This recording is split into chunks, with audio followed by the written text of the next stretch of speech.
امیر علیہ سنت کی 786 نصیحتیں. تو نعمان بھائی اس میں ایک بڑی پیاری نصیحت ہے کہ ہر ایک کو اس کی نفسیات کے مطابق نیکی کی دعوت دی جائے.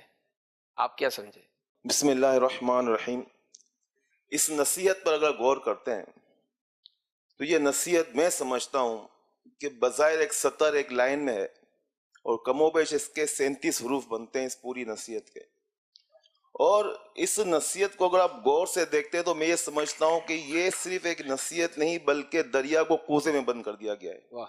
اور میری ناقص عقل کے مطابق یا جو میرے تجربات یا جو مشاہدات ہیں، کم و بیش 40 بیان اس اتنی سی مختصر سی جو بظاہر نصیحت ہے، جو جامع بھی ہے اور معنی بھی ہے، اس کے اوپر 40 سے زیادہ بیان کر سکتے ہیں. اس میں لفظ ہے کہ ہر کوئی نفسیات کے مطابق کیسے نیکی کی دعوت دے. نفسیات کو اگر ہم دیکھتے ہیں، نہ صرف نفسیات کیا ہے، تو اگر ہم ہیومن ریسورسز اور ہیومن سائیکولوجی کا جب مطالعہ کرتے ہیں تو اس میں اتنی باتیں سیکھنے کو ملتی ہیں. میں نے کچھ اس کے اوپر اسٹڈی کی تھی کہ نفسیات کیا ہوتی ہے، ہم لوگوں سے نفسیات کے مطابق بات کیسے کریں، کہ how to speak the person who are meeting first time with you. تو اس میں ایک لفظ آتا ہے کہ فوکسنگ، اور جو اس کی جو باڈی لینگویج ہے وہ آپ پہلے دیکھیں گے، کیونکہ ہم مبلغ ہوتے ہیں، ہم راستے میں جاتے ہیں، کبھی بسوں میں جاتے ہیں، ٹرین میں سفر کرتے ہیں، مدنی قافلے کی برکت ہوتی. تو ہم ایک نئے بندے سے جب پہلی دفعہ ملاقات کر رہے ہیں تو وہ ہم سے مانوس کیسے ہو. تو اس کے لیے سب سے ایک اس کی ٹرمینالوجی ہے کہ how to connect with the people, کہ لوگ آپ سے کنیکٹ کیسے ہوں گے. تو اس کے لیے ایک لفظ استعمال ہوتا ہے، اس جو کہلاتا ہے سائیکولوجیکل افیکٹس، ہیومن سائیکولوجی. اس میں ایک لفظ ہے ice breaking. What is the means of ice breaking? کہ سب سے پہلے آپ اپنے ٹینشن کو ریلیز کریں، سامنے والے کو اتنا اٹریکٹ کر لیں کہ وہ آپ کی باتوں سے مانوس ہونا شروع ہو جائے. اس سے جنرل ٹاپک پہ آپ بات کریں، الیکٹ سلیکٹ کریں، 1-2 منٹ کے اندر آپ اس کی باڈی لینگویج سے سمجھ جاتے ہیں کہ وہ ہماری بات کو قبول کرے گا یا نہیں. اب ہم کو بتائے کہ اس کا فوکل، اس میں لکھا ہوا کافی چیزیں اس کی ٹرمینالوجی میں ہے کہ اس کی باڈی لینگویج سے ہمیں یہ بھی پتا چل جاتا ہے کہ آیا وہ ہماری بات کو ایگری بھی کر رہا ہے یا نہیں. اب امیر اہل سنت کے اتنی مدنی مذاکرات، ان کی صحبتیں، تو پتہ اتنا تو سیکھ جاتے ہیں. ان کا فیض ہے کہ جب کسی کے سامنے بیٹھتے ہیں، بات کرتے ہیں اور اس کو بات ہم کنوے کرتے ہیں تو الحمدللہ وہ ہماری نیکی کی دعوت کو قبول کر لیتا ہے.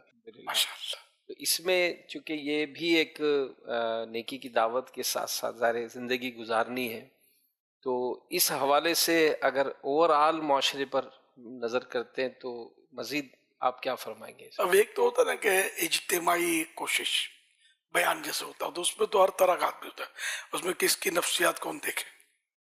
انفرادی کوشش میں نفسیات کے مطابق بات کرنے کی نوبت آئے گی. تو اب یہی ہے کہ دعا سلام کریں گے، طبیعت حال احوال پوچھیں گے، تو اب کچھ نہ کچھ اندازہ ہونا شروع ہو سکتا ہے کہ یہ جواب دینے کا اس کا انداز کیا ہے.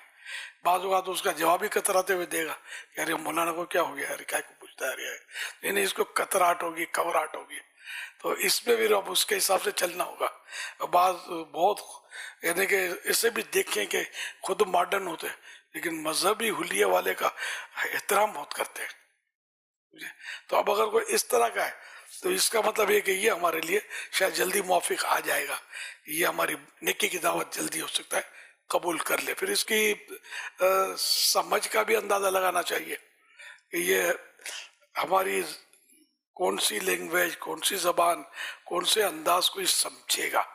اب اگر ہم اس کے ساتھ دقیق اور ثقیل الفاظ میں بات کریں گے، جیسے یہ 2 لفظ بھی تھوڑا مشکل ہی میں سمجھانے کی درس کر رہا ہوں. دقیق مانے مشکل، ثقیل مانے ہیوی، وزن دار. تو یہ مطلب ظاہر ہے کہ وہ خالی ہماری بولنے کی صلاحیت کا تو معترف ہو بھی جائے گا، اگر اعتراف کر بھی لے گا پلے خاک بھی نہیں پڑے گا اس کو.